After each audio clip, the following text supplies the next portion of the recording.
والے کہنے لگے، کشتی والے کہنے لگے کہ واقعہ بڑا عجیب ہے، ہماری کشتی چل رہی تھی، ہوا موافق تھی، ہم نے دیکھا ایک پہاڑ پر ایک جانور کھڑا ہے، اس جانور کی پشت پر یہ بچہ بیٹھا ہوا ہے۔ غیب سے آواز آئی، کشتی والو اس بچے کو لے لو، اس بچے کو سوار کر لو، اگر اس بچے کو کشتی کے اندر سوار نہیں کرو گے تمہاری کشتی کو ہلاک کر دیا جائے گا، تمہاری کشتی کو ختم کر دیا جائے گا۔ کہ ہم نے وہ بچہ وہاں سے سوار کیا۔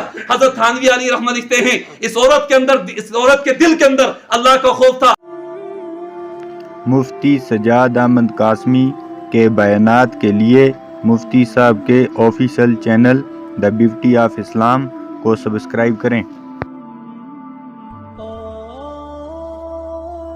مبارک سے حضرت تھانوی کی کتاب کے اندر واقعہ لکھا ہوا ہے اور اس کا ترجمہ بھی ہے قصص الاولیاء۔ اس کتاب کے اندر یہ واقعہ لکھا ہوا ہے کہ ایک موقع پر ایک اللہ کی بندی طواف کر رہی تھی، طواف، اور اس کے کاندھے پر اس کا بچہ بیٹھا ہوا تھا۔ وہ طواف کر رہی ہے اور بار بار کہہ رہی ہے، یا اللہ میرا آپ سے وعدہ ہے، اس وعدے کا کیا ہوا؟ یا اللہ میرا آپ سے کچھ راز کا مسئلہ تھا، اس راز کا کیا ہوا؟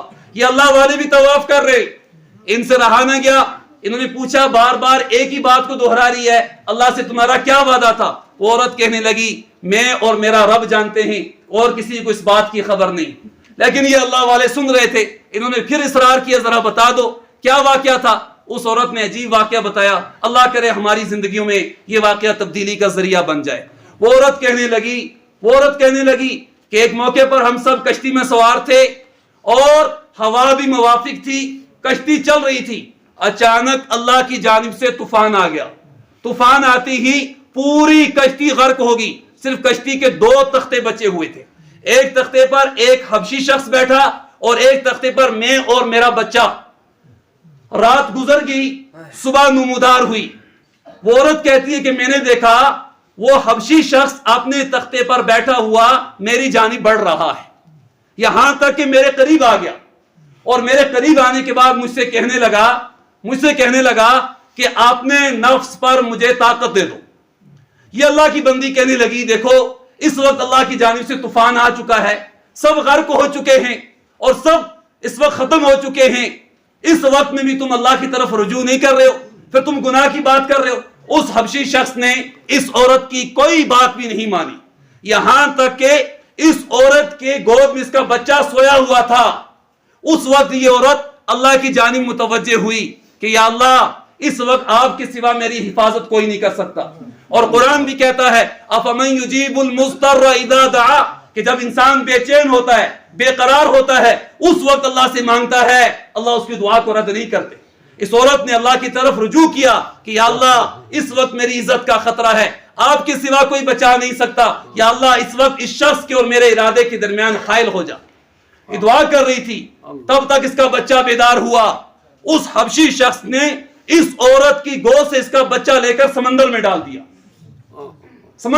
دیا۔ یہ زاروں قطار رو رہی ہے اور اپنی عزت کی حفاظت کی خاطر رو رہی ہے، لیکن اس حبشی شخص نے کوئی بات نہیں مانی۔ اچانک جب اس کا تعلق اللہ کے ساتھ جڑ چکا تھا، اس کا تعلق اللہ کے ساتھ مضبوط ہو چکا تھا، اچانک سمندر سے ایک جانور نمودار ہوا، اپنا منہ کھولا ہوا، اور اس نے ایک ہی لقمے کے اندر اس حبشی شخص کو نگل لیا، ایک ہی لقمے کے اندر۔ اب اس کا بچہ چلا گیا اور وہ حبشی شخص اس جانور کے پیٹ کے اندر چلا گیا۔ اب اس عورت نے دل کے اندر ارادہ کیا کہ اللہ کی جانب سے سب کچھ ہو چکا ہے، اب یہ اپنے تختے پر بیٹھی ہوئی آہستہ آہستہ اس کا تختہ بہنا شروع کر دیا، یہاں تک کہ حضرات علماء فرماتے ہیں ایک جزیرے کے پاس پہنچ گیا وہ تختہ۔ وہاں پر یہ عورت اترنے کے بعد اس جزیرے کے اندر داخل ہوئی۔ 4 دن تک اس عورت نے وہاں قیام کیا اور کھانے کے لیے کچھ بھی نہیں تھا، ایک وہاں کی سبزی اور پانی پر اپنا گزارا کرتی رہی۔ 4 دن گزر گئے، 5ویں دن اس نے دیکھا کہ دور دراز سے ایک کشتی آ رہی ہے، یہ ایک ٹیلے پر کھڑی ہوگی، اپنے سر سے دوپٹہ اتارا اور دوپٹے سے دور سے اشارہ کیا۔ کشتی والے سمجھ گئے کہ یہ بھی کشتی پر سوار ہونا چاہتی ہے، وہ اسی طرف سے ارادہ کرتے ہوئے سمندر کے کنارے پر کشتی روکی، اس عورت کو سوار کیا۔ ابھی اس عورت نے اپنا ایک ہی پاؤں کشتی کے اندر رکھا تھا، یہ زور سے چیخی، پیچھے دیکھا ایک شخص بیٹھا ہوا ہے، اس کی گود میں اس کا بچہ ہے، اس عورت نے کہا میرا بچہ تمہارے پاس کہاں سے آ گیا؟ ماں تھی اور اپنے بچے کو پہچان لیا۔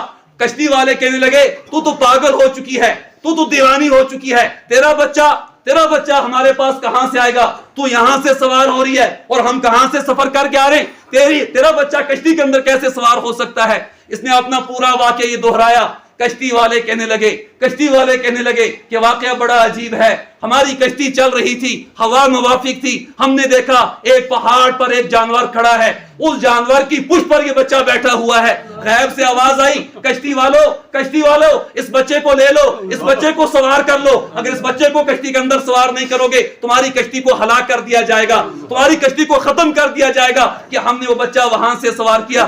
حضرت تھانوی علیہ رحمہ لکھتے ہیں اس عورت کے دل کے اندر اللہ کا خوف تھا، اللہ کی طرف رجوع کیا، اپنے نفس پر غیر آدمی کو طاقت نہیں دی، قدرت نہیں دی، رب کا خوف دل کے اندر پیدا ہوا۔ اللہ نے اس کے ساتھ ایسا فیصلہ فرمایا کہ اس کا بچہ صحیح سلامت اس کے پاس پہنچا اور اس حبشی شخص کو ہمیشہ کے لیے اللہ نے ختم کر دیا۔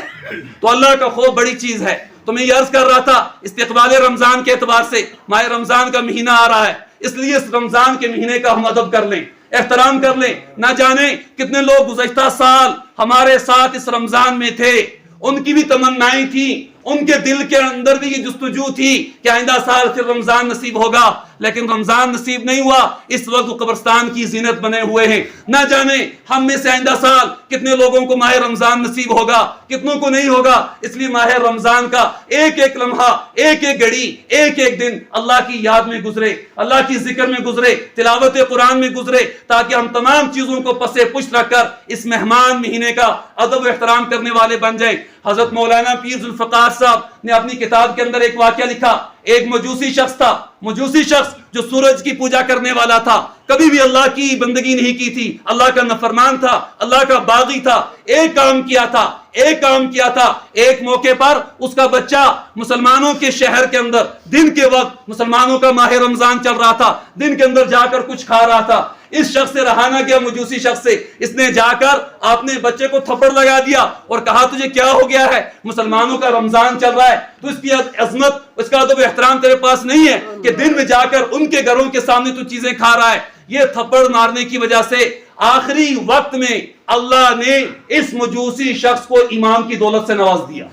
ایک وقت میں ایک اللہ والے بزرگ نے دیکھا کہ جنت کے اندر ٹہل رہا ہے، جنت کے اندر پھر رہا ہے، اس کو تعجب ہوا، پوری زندگی اللہ کا باغی، اللہ کی نافرمانی کرنے والا، بغاوت کرنے والا، یہ جنت میں کیسے چلا گیا؟ پتا چلا کہ ماہ رمضان کا ادب کیا تھا، اس ادب کی وجہ سے اللہ نے آخر میں ایمان کی دولت سے نوازا، اس ایمان کی دولت کی وجہ سے اللہ نے اس کو جنت کے اندر داخل کر دیا۔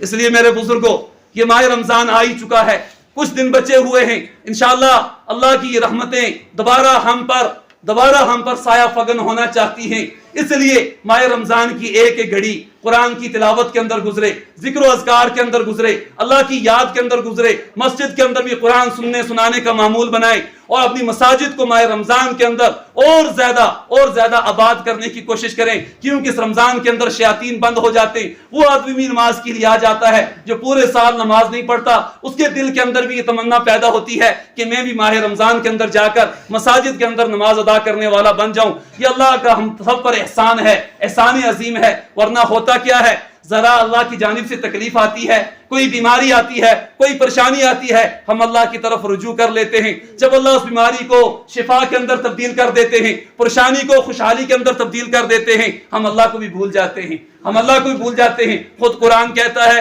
وَإِذَا مَسَّ الْإِنسَانَ ضُرٌّ دَعَانَا، کہ جب انسان کو کوئی تکلیف پہنچتی ہے وہ ہمیں پکارتا ہے، لِجَنبِهِ، لیٹے ہوئے، او قائدن، بیٹھے ہوئے، او قائمن، کھڑے ہوئے، فَلَمَّا كَشَفْنَا عَنْهُ ضُرَّهُ مَرَّةً، اللہ فرماتے ہیں جب ہم اس کی تکلیف کو دور کر دیتے ہیں یہ ایسے گزر جاتا ہے گویا کہ اس نے اللہ کو کبھی پکارا ہی نہیں۔